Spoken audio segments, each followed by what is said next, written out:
Agenda. All right, Caitlin, second. Marty, thank you. Any comments, questions, reorder, amendments to the agenda? Anyone? Seeing, hearing none, all in favor? No opposed? 1, 2, 3, 4, 5. I think technically, I'm not sure how that works. We're 5-0 at this point. And that brings me to the first thing on the agenda is the oath of office for Janice Fortuna. I want to take the time first. Some little background here because of the idiosyncrasies of the law, but I do want to first thank the 3 candidates that put themselves out there.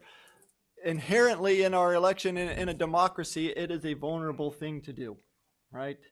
It is a vulnerable thing to do. So we had 3 people who made themselves vulnerable, and they felt that vulnerability, and so I do thank them. We had very good 3 viable candidates. And I was pleased to see in terms of endorsements and recognitions by teachers unions and others to recognize that we did have 3 viable candidates. We had an election. There's an idiosyncrasy in the election laws that brings us to a different situation. Last year, one of the seats on the Board of Ed went vacant when Tim Sliz had some family challenges that came up and decided that he needed to step aside to focus on those things. We appointed as a board, we did an interview process and appointed Dr. Brian Moritz to that position, but the idiosyncrasies of the law say that on the night of the election, which was May 17th, the person who gets the most votes takes over immediately, right? Well, I didn't do the count, 26 votes was it? Janice Fortuna got the most votes, and so she will finish the term of Tim Sliz through July 1st, take the oath of office again for her own term on July 1st, and then Dr. Brian Moritz will take the oath of office for his own term also on July 1st. But because of the continuity, not necessarily but just to explain, the Board of Education has invited Dr. Moritz to be with us and invited him into executive session for continuity of information that is shared. We do have several important matters that are going on. Additional ones will be discussed tonight relative to, well, you can see them on the agenda, personnel and other issues, and find it important that he has that because he will be taking votes on those in the future, and just think it important that he remain informed between now and July 1st and any future time. So he is invited to be with us for the time period, not a voting member, but Jan, I would be honored to do the oath of office here tonight, all right? I don't know you have to stand up, but it's what we always do, so. If you will stand and repeat after me. I do solemnly swear that I will support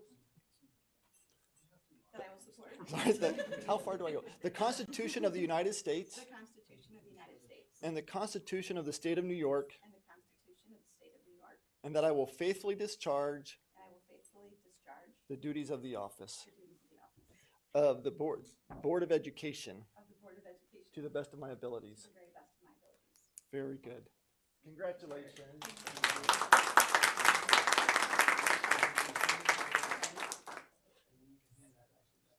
Okay.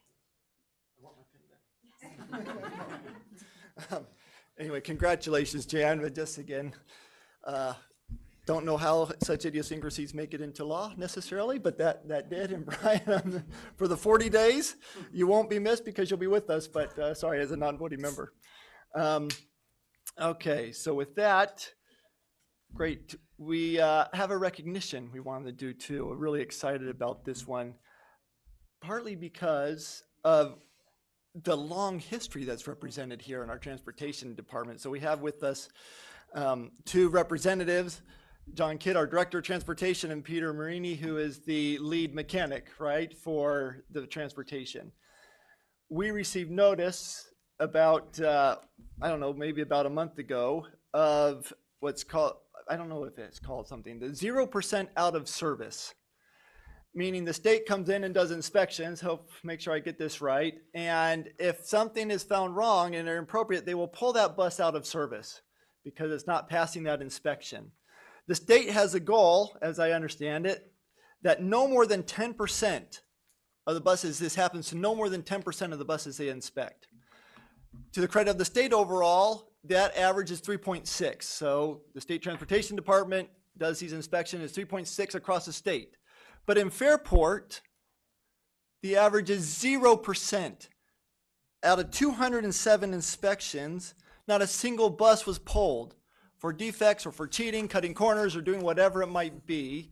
And this is repeated year after year. You all are our first line for many students who they see first thing at the day. I know I see buses early in the morning because I'm out exercising or whatever, and the last potentially in the day. And this is how they get the start. I'm just ecstatic to recognize we have the certificate from the state.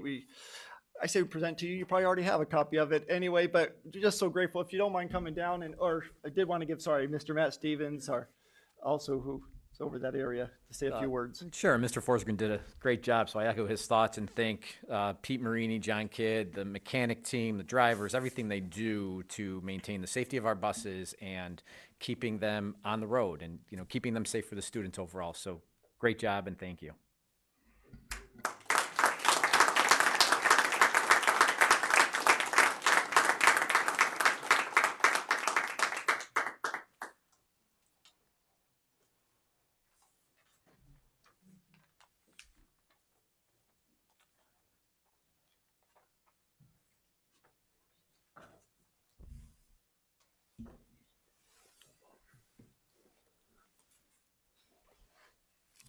Okay, so thank you to them. That takes us to the public comment period of our meeting tonight. We'll pause just long enough to have the streaming cut, and then we will start in. We have 3 people listed on the public comment period. I will read their names in order with their addresses and remind